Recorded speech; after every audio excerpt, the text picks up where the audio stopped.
Hola, ¿cómo estáis? Soy Darío Español, ya me conocéis. Vamos a continuar con los vídeos que vamos editando y vamos haciendo cada semana sobre la historia del patrimonio de Monzón y del Alto Aragón. Hoy os quiero hablar de la conquista de Monzón. Estamos hablando del año 1089, a finales del siglo XI.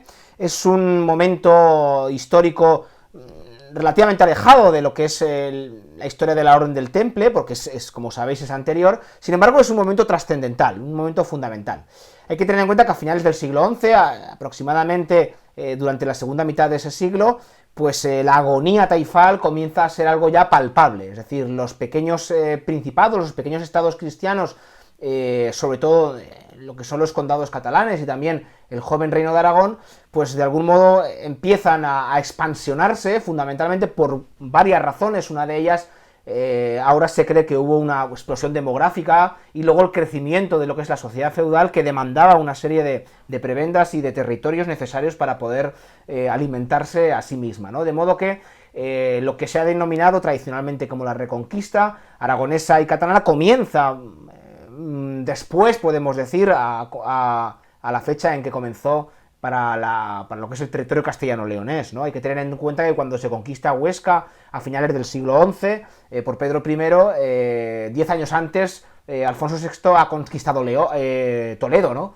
De modo que en realidad, cuando ya estaba más abajo estaba ya en el Tajo, la reconquista castellana o castellano-leonesa, pues todavía seguíamos pugnando por el Prepirineo en la zona del Valle del Ebro. Hay que tener en cuenta que estaba mucho más poblado y había ciudades mucho más poderosas, ¿no? Bueno, pues a finales del siglo XI, los reyes de Aragón, en este caso Sancho Ramírez, ha conseguido articular un estado, fundamentalmente un estado feudal, en el que tiene al rey como la cabeza, como lo que es el punto basal sobre el que se circunda todo lo que es pues el Estado o las propias fuerzas estatales, fundamentalmente la nobleza, el clero, y a partir de ese entramado feudal, pues lo que hace básicamente es ponerlo de acuerdo para poder conquistar territorio al enemigo. El enemigo, estamos hablando de que era la taifa de Zaragoza, fundamentalmente, pero no solo eso, pues porque también estará la taifa de Lérida. Hay que tener en cuenta que la clave de la reconquista aragonesa tiene lugar a principios de la década de los 80 del siglo XI.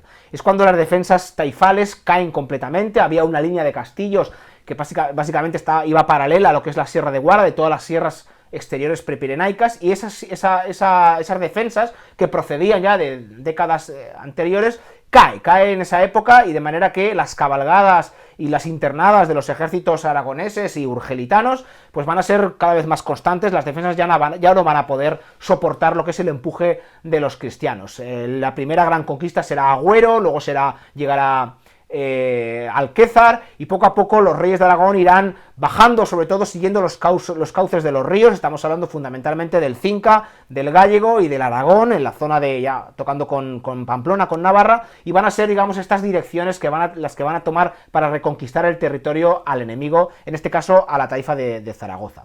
En el año 1089 cae Monzón. Monzón era una de las madinas más importantes de lo que es el Valle Medio, junto con Barbastro, junto con Balaguer, junto con Huesca, entre otras, y la caída de Monzón supone un antes y un después. Fundamentalmente la documentación nos muestra cómo Sánchez Ramírez llega a un momento que con la conquista de Monzón culmina lo que es una expansión necesaria, de manera que puede repartir una serie de feudos muy prósperos y muy poderosos a todos los nobles que la habían apoyado. Hay que tener en cuenta que los nobles procedían de linajes prácticamente de la montaña, de lo que es el Pirineo y el Prepirineo, y poder acceder a grandes tierras de cultivo que estaban muy bien abastecidas, muy bien irrigadas, y que de algún modo pues tenían una capacidad para dar frutos de la tierra mucho más próspera que la que podían tener en el Prepirineo o en el Pirineo, pues hizo que esta nobleza creciera, ¿no? Y que esta nobleza de alguna manera se aviniera en concordancia a lo que es reconquistar nuevos territorios.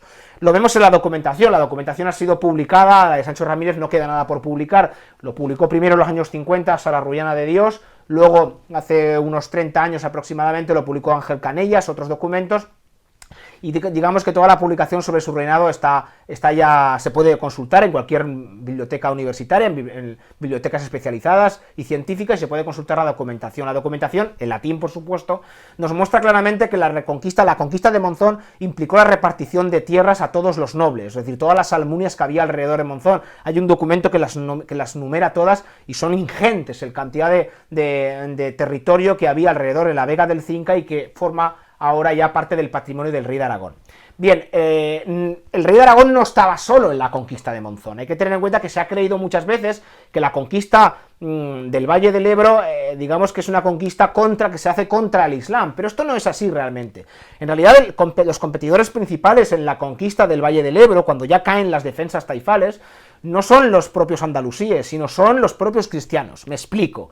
El rey de Aragón, en realidad, aunque llegarán a acuerdos fundamentalmente con los condes de Urgel, van a tener una competición tremenda por reconquistar el territorio de la zona del Segre y del Cinca, no solo con el conde de Urgel, sino también con los condes de Barcelona. Hay que tener en cuenta que durante el siglo XI el conde de Barcelona hace una jugada maestra, consigue hacer un pacto feudo-vasallático con el conde de Urgel y le coloca una serie de castillos en la zona de la Sierra de la Carrodilla, donde están Calasán, donde están Estopiñán, toda esta zona, para poder controlar la reconquista de Monzón y Barbastro, la que aspiraban los condes de Urgel y de Barcelona, y tratar de frenar la conquista del rey de Aragón por esa zona, por la zona ribagorzana, de manera que se urde una competición tremenda entre estos señores feudales que marcará prácticamente hasta que se unan el condado de Barcelona y el reino de Aragón ya a partir de 1134, ¿no? O sea, con lo cual 1137, de modo que en realidad va a ser una tónica fundamental en la conquista del Valle del Ebro. Bueno, pero en todo esto, la historia generalmente se tiende a contar siempre en este caso, desde la cultura cristiana, es decir, nosotros la historia de Aragón nos ha explicado cómo ha sido la reconquista del Valle, pero ¿qué hay de los adversarios? ¿Qué hay de la taifa andalusí de Zaragoza? ¿No tenían ejército? ¿No sabían defenderse? ¿Qué es lo que sucede? ¿Qué tipo de ejército tenían? ¿Era similar? ¿Predominaba la caballería, como estaba empezando a predominar en toda Europa y también en los ejércitos aragoneses y catalanes? Es decir, ¿cómo se organizaban? Bueno, pues la taifa andalusí había sido una taifa muy fuerte, seguramente la más importante después de la disgregación del califato, junto con la taifa de Sevilla, muy poderosa, y fundamentalmente porque había estado unido bajo la figura de un rey soberano, un rey que era muy culto, que era Al-Muqtadir, Ahmad Al-Muqtadir. Al-Muqtadir, el rey de Zaragoza, había conseguido anexionarse Tortosa, había conquistado Denia y también era señor de Lérida. Y además había establecido una especie de protectorado sobre Valencia al que también aspiraban otros señores como el rey de Castilla, el Cid, por cierto, incluso los condes catalanes, de modo que en realidad era un rey muy poderoso que cometió el error de que le preocupara muy poco las fronteras del norte, porque muy poco podía sacar de unos territorios prácticamente agrestes como era el Prepirineo, de modo que le interesaba tener bajo su poder grandes ciudades de Al-Ándalus como las que acabo de mentar. De modo que Al-Muqtadir, aún así, pacta incluso con el rey de Pamplona en contra del rey de Aragón, es decir, hace una jugada de ajedrez, plantea una estrategia bien planteada. En esta estrategia comienzan a sobresalir lo que son las denominadas parias, que son los tributos que pagarán para comprar la paz a los príncipes cristianos. Sin embargo, lo que comenzó siendo una jugada estratégica para poder comprar, digamos, a los señores cristianos para que se enfrentaran unos contra otros a través de estos tributos, se va a convertir con el paso de las décadas a lo que serán básicamente una obligación de remuneración a cambio de comprar la paz, ¿no? En fin, Al-Muqtadir muere a principios en el año 1081 y sus hijos se reparten su imperio, su pequeño reino, bueno, su pequeño por decirlo de algún modo porque era muy amplio. Al-Mundir se hace con la taifa de Lérida, la hace independiente, y con Zaragoza se queda Al-Mutamín. Pero estos dos hermanos, los dos hijos de Al-Muqtadir, pronto comienzan a estar de nuevo también en guerra entre ellos. Esto es una cuestión prácticamente sempiterna, va a ser la clave de que los reinos de taifas sean tan inestables y no sean capaces de poder mantener el expansionismo de los cristianos. Al entrar en guerra, los señores cristianos lo que hacen es jugar de uno u otro bando, se alían con uno o con otro, pues para poder conseguir sus objetivos. Es aquí cuando entra la figura del Cid entra en escena, que será, digamos, aliado del rey Al-Mutamín de Zaragoza y que incluso hará la guerra en la zona de Levante contra Sancho Ramírez y contra Pedro I, con el que luego serán aliados. Es decir, estamos hablando de un tablero de ajedrez bastante complejo, a finales del siglo XI, en el que tanto unos como otros van a estar aliados entre sí, sin importar si son cristianos o musulmanes. Bien, es a partir de principios de los 80, con la muerte de Al-Muqtadir, cuando las defensas caen. Es decir, está claro que Al-Muqtadir había sido un buen estratega, había podido contener las ansias de expansionismo cristiano, sin embargo sus hijos no son capaces. De manera que ya Sancho Ramírez y Pedro I comenzarán de algún modo ya pues a diluir esas fronteras, el concepto de frontera no es como lo creemos actualmente, no son líneas de aspecto de mapa militar como nos han enseñado muchas veces, sino que las fronteras son sinápticas, eran fronteras muy difusas en la que fundamentalmente las pequeñas poblaciones dependían de grandes ciudades y viceversa, ¿no? Con lo cual muchas veces la frontera no es como nosotros la creemos, y aparte era bastante voluble, de manera que las tropas cristianas pasaban por territorios que pertenecían al Islam y viceversa, ¿no?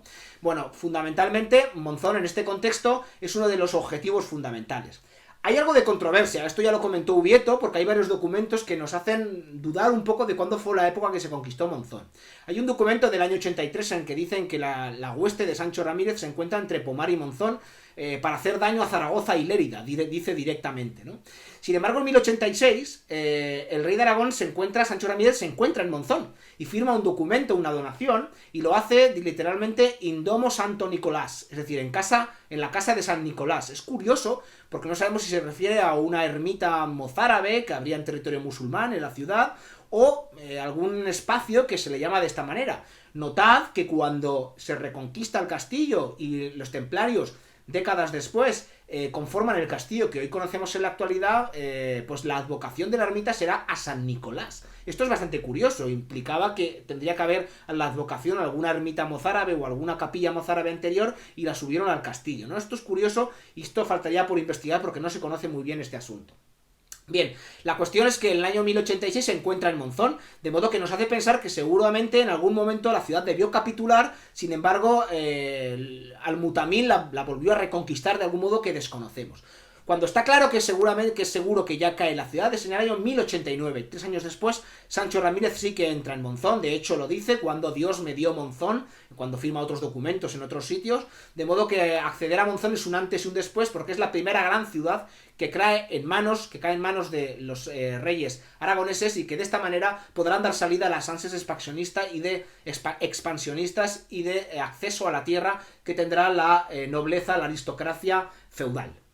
En este contexto, en el que os estoy explicando, es cuando, tal como hemos dicho antes, en el que aparece la figura del Cid. Rodrigo Díaz de Vivar, en realidad es el prototipo realmente de hombre al servicio de la corona, en este caso del rey de León, sin embargo con capacidad para actuar libremente. De hecho, será muy paradójico porque, como sabéis, llegará a finales del siglo XI, conquistará Valencia y creará un protectorado con todos los honores de rey, en realidad sin ser rey, ¿no? En esas guerras civianas se convierte todo lo que es la zona del Valle Medio y el Valle Final del Ebro y lo que es la zona de Levante en un avispero político-militar en el que entran en juego, por un lado, el rey de Lérida, es decir, Mundir, que también lo será de Tortosa, después de que se desgajara el reino de Al-Muqtadir, como os he explicado antes, Al-Mutamín, también el rey de Zaragoza, luego estará el propio el Cid, estará Sancho Ramírez y su hijo Pedro I, y también estarán los condes catalanes. En este avispero en el que Valencia llegará a ser asediada a lo largo de 20 años cerca de tranquilamente unas 12 veces, o ocupada o asediada, imaginaos lo que es el movimiento político y de tropas que hubo en un tiempo tan reducido, pues la verdad es que los reyes de Aragón entrarán en ese tablero de ajedrez político-militar y algunas veces estarán aliados con el rey de Lérida en contra del rey de Zaragoza, y el Cid les hará de valedor, con lo cual estamos hablando de que, como digo, es un tablero de ajedrez muy complejo, en el que los reyes de Aragón van a entrar y en el que el Cid, en este caso, para hacer unas demostraciones de fuerza, va incluso a ayudar al rey Al-Mutamán para controlar a los reyes, al rey de Aragón en la frontera. Incluso estando en Monzón, como muchas veces se ha hablado y se ha documentado, incluso haciéndole frente, por ejemplo, en la batalla de Almenar, cuando el rey de Aragón, junto con el de Lérida, le ponen sitio, ¿no?, a lo que es a la plaza fuerte de Almenar, que controlaba Lérida de una manera directa. A partir de 1089, cuando es conquistado Monzón, los reyes de Aragón, en este caso el Sancho Ramírez, tenían una costumbre que procedía ya de la dinastía Jimena, es decir, de los reyes de Navarra, de Pamplona, en el que al hijo mayor ya se le adscribía al reino, ¿no? De algún modo, Pedro I, aunque no era rey, era hijo del rey, era infante, pero ya afirmaba muchas veces como que reinaba en Ribagorza in Sobrarbe, mientras vivía su padre. De modo que se instituye lo que se ha denominado el reino de Monzón. El concepto de reino, tal como lo entendemos, con un territorio, con unas fronteras marcadas, es un concepto bajo medieval, no pleno medieval, no alto medieval. Es decir, a partir del siglo XIII empiezan a conformarse lo que son los territorios con unas fronteras ya definidas, de alguna manera para poder distinguirse unos territorios de otros. Pero en realidad esto es bastante difuso a lo largo de la Alta Edad Media y al principio de la Plena Edad Media. A finales del siglo XI, lo que entendemos como reino no era más que un territorio que pertenecía nominalmente a una persona, a los reyes de Aragón. De hecho, los reyes de Aragón nunca se denominaban reyes de Aragón como tal, se denominaban reyes en Aragón, pero también en Monzón, en Roda, en Almenar, en Sobrarbe, en Ribagorza, en Pamplona, es decir, con lo cual tenían una serie de territorios que dependían de grandes espacios o de grandes ciudades que sinápticamente se relacionaban con el territorio que dominaban, pero el concepto de reino como algo completo, como algo cerrado, no existía como tal. Se ha querido llamar al reino de Monzón como si fuera ya una entidad política que funcionaba de manera aparte y definida, porque se le dan unos límites, hay un documento en el que se dan unos límites, pero en realidad Monzón era la cabeza de un territorio dominado fundamentalmente por esta ciudad y que acuñó moneda, como todos sabéis, y que incluso bien entrado ya el siglo XI, todavía los reyes de Aragón, cuando se nominen a sí mismos con todas sus heredades, dirán que son reyes en Monzón, reyes en Pamplona, reyes en Sobrarbe, en Ribagorza y en Monzón. Por esto se ha querido dominar que el reino de Monzón sería un pequeño territorio, un reino en sí mismo, dentro de los estados o dentro de lo que son las heredades y propiedades de los reyes de Aragón. Bueno, unas pequeñas pinceladas de esa época que es apasionante y que seguiremos explicando en otras ediciones, si os parece. Así que os emplazo al próximo vídeo, a la semana que viene. Sed felices, cuidaos mucho y que vaya bien.